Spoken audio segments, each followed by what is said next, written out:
The late afternoon sun shimmered across the pond, casting golden reflections over the waterfront farm.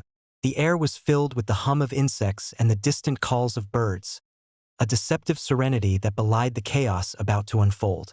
A rescue chopper was en route, dispatched to transport my grandfather from the estate due to an urgent medical situation. The operation was critical, carefully coordinated, and fully within lawful parameters. Yet Karen, consumed by her obsessive need for control, had deployed phony HOA officers to intercept the chopper and assert authority over airspace that she had no legal claim to. I was standing on the dock with my tactical team, monitoring sensors and drone feeds, when the first sign of interference appeared. Shadows moved swiftly across the lawn, figures approaching the landing zone in a manner that was aggressive, coordinated, and clearly unauthorized. Drones captured every detail. Uniforms that mimicked law enforcement, weapons, and devices intended to signal threats to the incoming chopper. Karen's obsession had escalated to the point of attempting armed interference with a medical evacuation.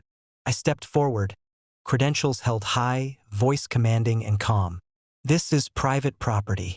Any attempt to interfere with this rescue operation is illegal. Withdraw immediately or face immediate lawful and tactical consequences." The phony officers hesitated for a moment, calculating their next move. Confidence flickered as they realized this was no ordinary property or ordinary owner. The tactical team, composed of former Marines, law enforcement veterans, and trained family members, began moving into positions that secured all approaches to the landing zone. Sensors, cameras, and drones provided full situational awareness, leaving no blind spots. Karen, still at a distance in her SUV, was frantically shouting into her phone, trying to rally her loyalists and summon outside intervention. Her commands were ignored. Her obsession blinded her to the realities of authority, law, and preparation. The chopper approached, its blades slicing through the air with a deafening roar. The phony officers raised firearms in a futile attempt to intimidate, but every move they made was anticipated. I signaled subtly, and the tactical team moved with precise, non-lethal force, disarming and neutralizing the threat without harming the intruders. Drones documented the entire encounter, providing indisputable evidence of attempted armed interference. The chopper descended safely, its landing flawless. Paramedics rushed to my grandfather's side, securing him for evacuation. Karen's interference had been entirely neutralized. The phony officers, realizing the severity of their actions, retreated under the watchful eyes of the tactical team, their authority null, their strategy failed. News of the attempted attack reached national authorities within the hour. The implications of firing at a rescue chopper, endangering lives and interfering with a medical operation, brought immediate scrutiny. Karen's HOA, already under observation for harassment and illegal interference, now faced federal investigation.